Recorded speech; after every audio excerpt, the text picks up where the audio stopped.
across the fence up close with elephants. We'll explore the humane handling and training of these massive animals through a foundation called the Human Elephant Training Programs.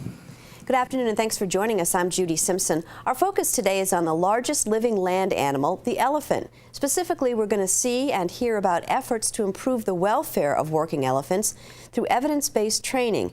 In just a moment, we'll meet the internationally known animal behaviorist who is at the forefront of humane elephant handling. But we're going to start with Vermont's own animal science expert, Dr. Betsy Green of UVM Extension. Great to see you again. Yeah, great to be here. So elephants, obviously, are not native to Vermont. How did you get involved with creating UVM's first elephant class?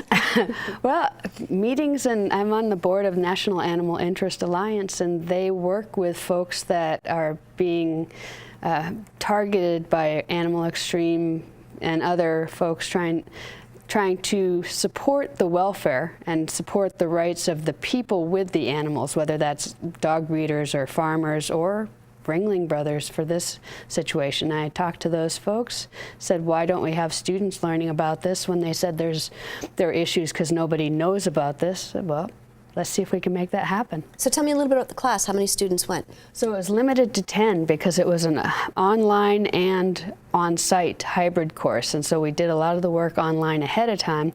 Then we took a week down there where they worked with the elephants every single day. And that was in Florida? In Florida at the Center for Elephant Conservation.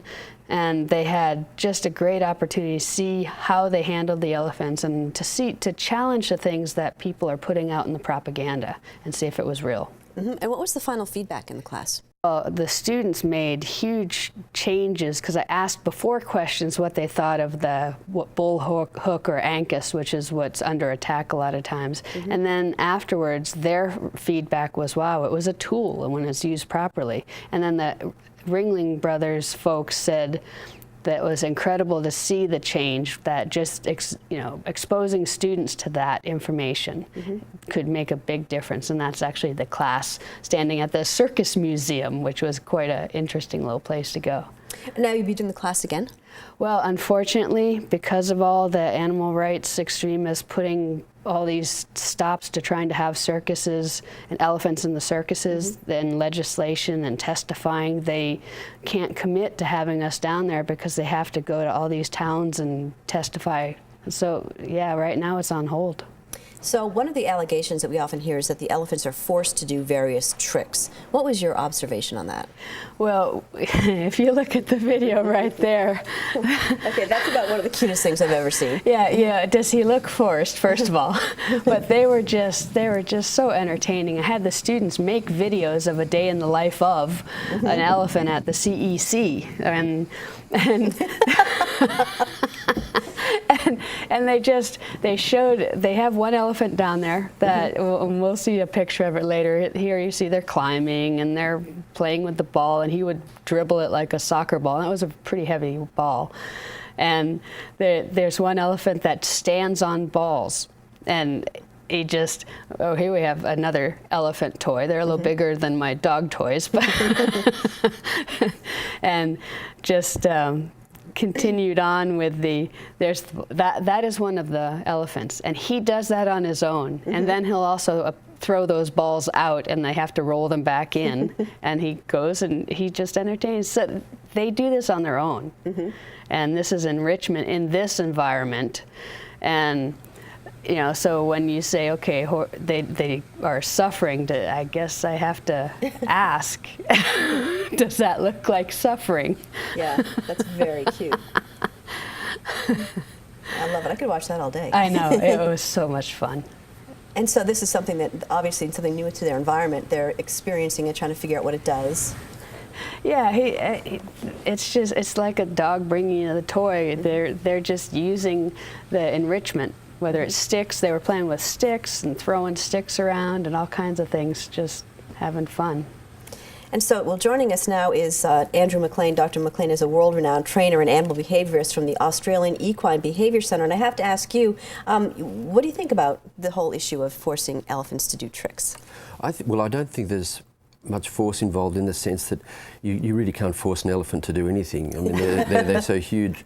And I think that's a rather emotive term. To me, what we have to do is look very objectively at what what it's all about. And one thing about behavioural enrichment is that the more you enrich an animal's life, the longer it will live, because the animal has all of these neural pathways to be filled normally in its own natural environment. But in these situations, as long as we teach the animals very clearly and our methods are humane, I see that that's a really important aspect of maintaining these animals. We should also point out that you are the founder of the HELP Foundation, which stands for Human Elephant Training Programs. And I have to ask, how did you become, your background is in horses, how did you become involved with elephants? Well, I was actually doing a horse clinic in Helsinki in Finland, which is also another place where there definitely are no elephants.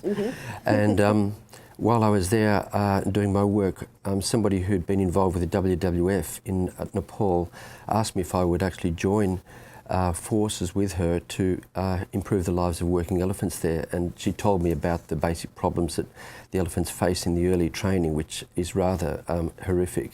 And could we use more modern techniques based on psychology to change things? So that's when I basically crossed out the word horse and replaced it with elephant in my training scheme. What is the focus of your work with elephants? The main focus is almost all of our work is with elephants to do with forestry and national parks and conservation. And these elephants are used to track down poachers, and really there's no better vehicle. We can't make a better vehicle than the elephant. They go everywhere, they swim, they go through swamps, they climb better than a horse, up banks. They're amazingly, and they're good at this and very, very quiet as well. And they have the potential to be used rather like a bloodhound. Their sense of smell is 60 times greater than a dog.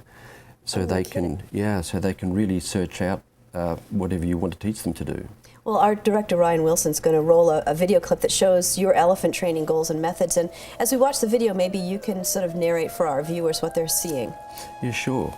Well, in the early stages of training the elephant to take a person on their back, normally in India they ask them to raise their foot, and so you train them by tapping the underside of the leg with a stick, and then very soon, and adding a voice command to that, and very soon the elephant's lifting its leg up and the rider can get on.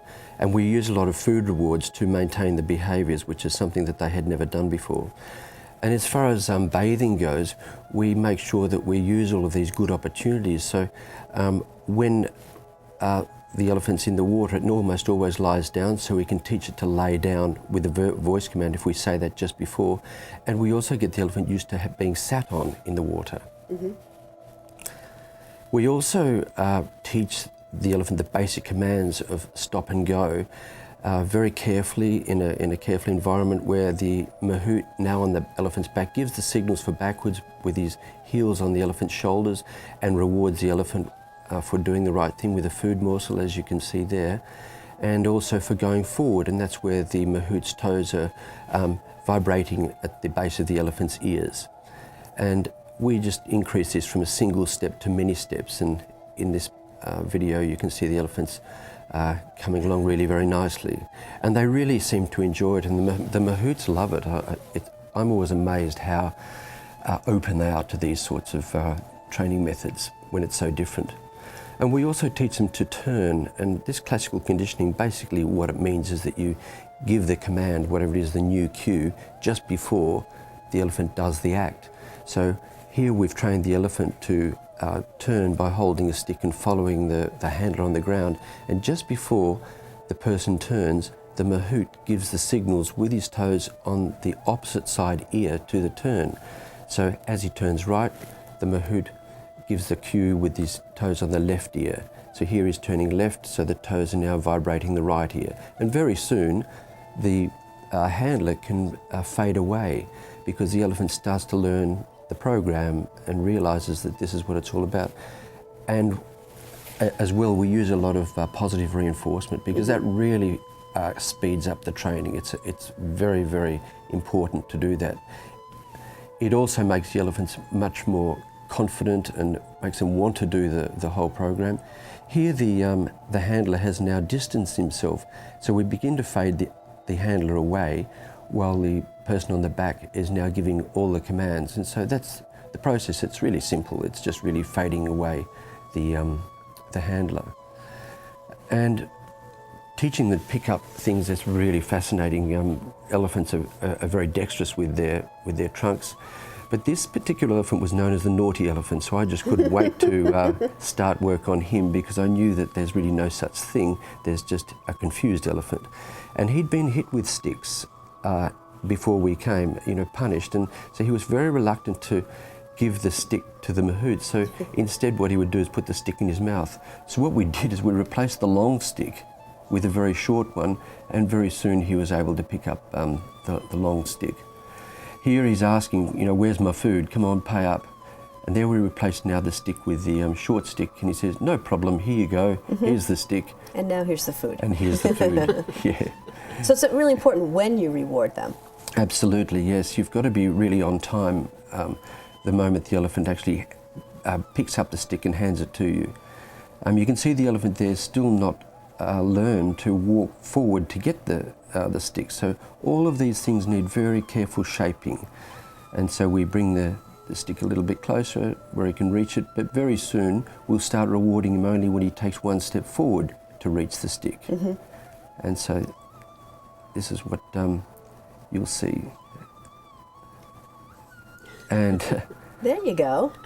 yeah, it's a really wonderful program. And it's very fast. Once we use positive reinforcement and food rewards, it really makes the training so much more efficient. I was going to say that's very different than thinking of training through punishment or breaking an animal. Yeah, very different. And I mean, the other thing that it does is that it makes the mahouts much safer, because the death rate with mahouts is really high in all of the Asian countries through these so-called training ventures. But once you use positive reinforcement, the death rate really diminishes, and so that's really the importance of our program.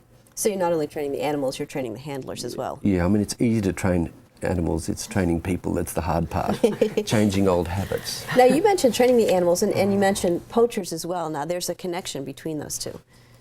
Yeah, absolutely. I mean, we've got to make sure that we protect these animals in the wild, because the numbers are diminishing, and the more we work on these programs to enable poachers to be caught, but it's a huge problem that involves terrorism and all sorts of things. It's a very difficult thing, but I think the elephants are really implicit in this program. We're looking now at turning our eyes towards South Africa to help there, because the problem's even more dire there. So you're actually training the animals to find the poachers? Yeah, yeah.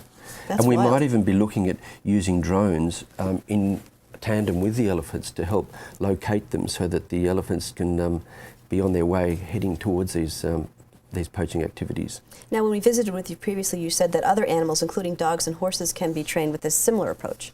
Yeah, I mean, really, this is really a technology of training. That is the most amazing thing to me about learning theory, what we call learning theory, the body of learning that explains how animals are trained. It applies to everything, every kind of animal, and really the differences are only in what motivates them, what parts of their body or what food you use, and where you would give them signals. Now, you created a foundation called HELP. What is that? This is a foundation that's a not-for-profit charity company that is set up so that it can fund myself and a couple of other trainers that I've trained to go there and implement these programs. And so the money really goes into basically accommodation and flights to get there. We haven't really raised that much money in the past, so we're a bit limited in how many people we can send, but we're hoping to expand this further and further throughout the Asian world. Now, we have one more clip that we want to take a look at, and maybe you can tell them what people are looking at. Explain this one to them. Oh, this was amazing. Our work was supposed to be on the knife's edge.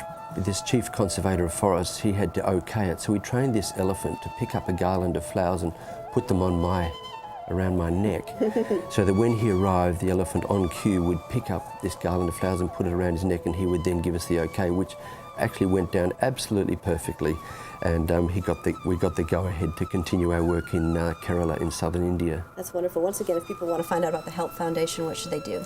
They can contact our website, which is www.elp.org, and go from there, and you'll see that there's all sorts of contacts and ways they can donate, and possible ways to help. We are a bit limited and small at the moment, but it's such a great program, and it's already been given the go-ahead by the government of India. My book has been launched by the Minister for the Environment. So things are looking very bright. That's wonderful, Lorna. Thank you so much for joining us. My pleasure. Thanks Thank a lot, you. Betsy. You bet. That's our program for today. I'm Judy Simpson. We'll see you again next time on Across the Fence.